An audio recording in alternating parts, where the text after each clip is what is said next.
Hello students, welcome back to another class of Business Studies. I am Neeta Biju. In our last class, we already studied about the importance of organizing, and now in today's class, we're going to study about organization structure. So what is this organization structure? So organization structure refers to the framework which enables the enterprise to function as an integrated unit by regulating and coordinating the responsibilities of individuals and departments. So here organization structure is the design, it is a framework within which there are different individuals, there are different departments, there are different activities and operations to be performed unitedly, coordinating with each other, and ultimately aiming at the objectives of the organization. So, structure means design, structure means the layout, the structure means the outline or the blueprint or the framework in which an organization has to function effectively and efficiently. So here the span of management to a large extent gives shape to the organizational structure. So the span of management is mainly what indicates or what shows, portrays how the organizational structure is. So span of management means the number of subordinates that can be effectively managed by a superior. So when we are talking about span of management, it tells us about the number of subordinates working under one superior or the managing director. You can say the scalar chain, the top level, the middle level, and the supervisory level. So the span of management refers to the number of subordinates that can be managed effectively by any manager or a supervisor. That is the meaning of span of management, and this clearly indicates what type of organizational structure is present in that particular organization. So there are two main types of organization structure. We'll study this. The first one is functional structure. The second one is divisional structure. These are the two types of organization structure. I repeat, one is functional structure and the second one is divisional structure. So in today's class, we'll be doing only the functional structure and its advantages and disadvantages. So functional structure is in an organization is the design that groups similar or related jobs together. So in other words, a functional structure divides the organization into departments based on their function and each headed by the functional manager. So functional structure, the name itself will tell us what it is. This organization divides each particular function into different departments. That is what is functional structure. Each function gets its own department, and that is how it is well organized in certain divisions.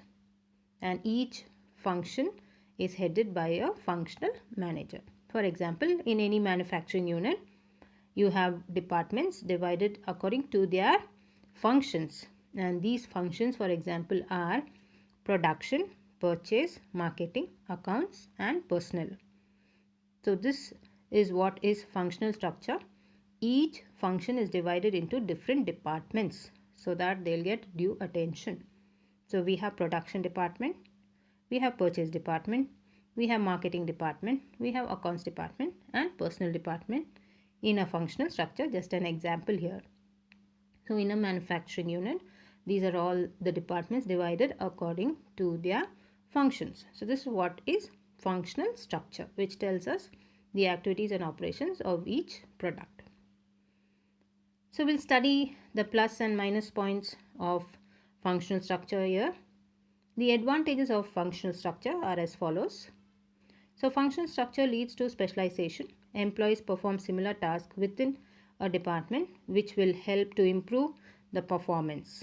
Yes, it leads to specialization. You will be an expert in that particular function because one particular function is placed in only one single department, and therefore the employees will go on daily on regular basis, go on performing the same type of job. They become expertise and they are very much specialized in that particular job or function, and that is why it gains improvement in performance. The second advantage here is, since similar functions are performed within a department, control and coordination becomes very easy. Yes, because there is only one function in one department, you have total control over that particular function and operation in that one particular department, and there is good coordination and integrity in that particular department. It becomes very easy to control because the function is placed in one single department. The third advantage of functional structure is it avoids duplication of efforts, which results in economies in scale, which lowers cost. Yes, there is no repetition or overlapping of work or efforts. Every responsibility is well defined. Who should do what task and what function should be performed in which department. Everything is clear cut. So, which results in economy in scale. There is no wastage of scale. There is good cost of production is very less, and there is good returns. So, this will lower all the operational and activity cost. The fourth advantage of function structure is it ensures that different functions get special attention. Yes, when you need special attention or due attention for each and every function particularly, for example, marketing function needs due attention. Then we have production function that also needs good attention.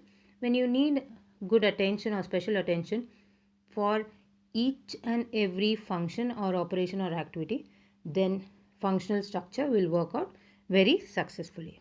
So when you need that attention, functional structure is best one. Now we'll study the disadvantages or the limitations of functional structure. So the first disadvantage of functional structure places less emphasis on overall enterprise objectives, and importance of a particular function may be overemphasized.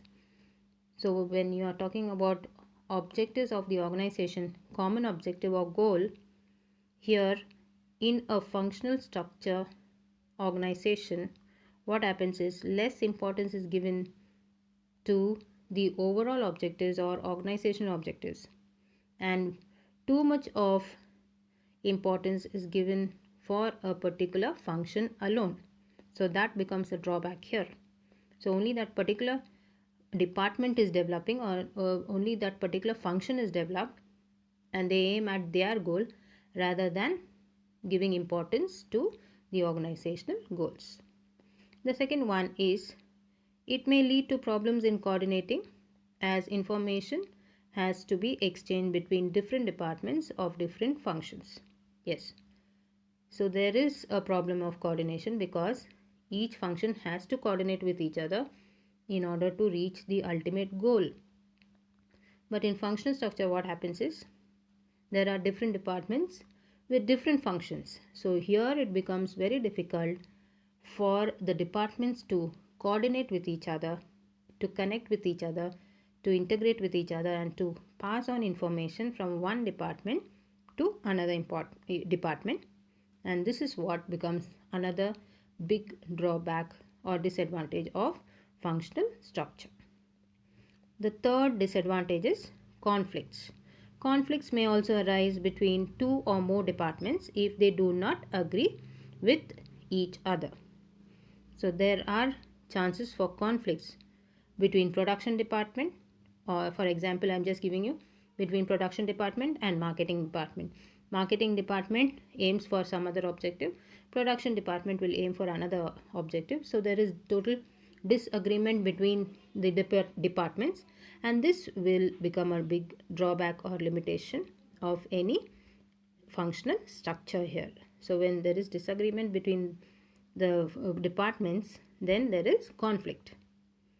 Then the fourth disadvantage of functional structure is it may lead to inflexibility, as people with same skill and knowledge are placed in one department.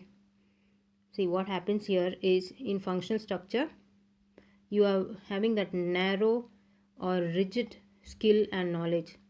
You are not exposed anything outside the function or department. So people become inflexible. They are not, you can say, they are not flexible enough to do other jobs or other functions or activities. They are limited to that particular department of that same function itself. So here what happens is the functional heads also do not have much chance for promotion because they lack training and experience in other functions. If at all you're placed in any other department, you're totally unaware, you're not trained, you don't have any experience, work experience of that particular function. You have experience and skill and you're trained only for that one particular function which you belong to. But if you're placed elsewhere, you are totally ignorant. So this is what is all the limitations or disadvantages of functional structure here. Now we'll see the suitability, actually where we can adapt such an organization structure. So functional structure is more suitable for large organizations where there are different functions or operations that requires specialization. If at all your organization has multiple functions, processes or steps, and where all the functions need individual attention or special attention or due attention, then you need to go for functional structure. Usually it is adopted in huge and large organizations wherein there are a number of functions, there are a number of activities and operations that should take place, and every operation and activity needs specialization. So any function cannot be neglected or any function cannot be given less attention. In such a situation, an organization should adopt this functional structure. So this is all for today's class, dear students. In our next class, we are going to study about the divisional structure and its advantages and disadvantages. I hope you have understood. Thank you.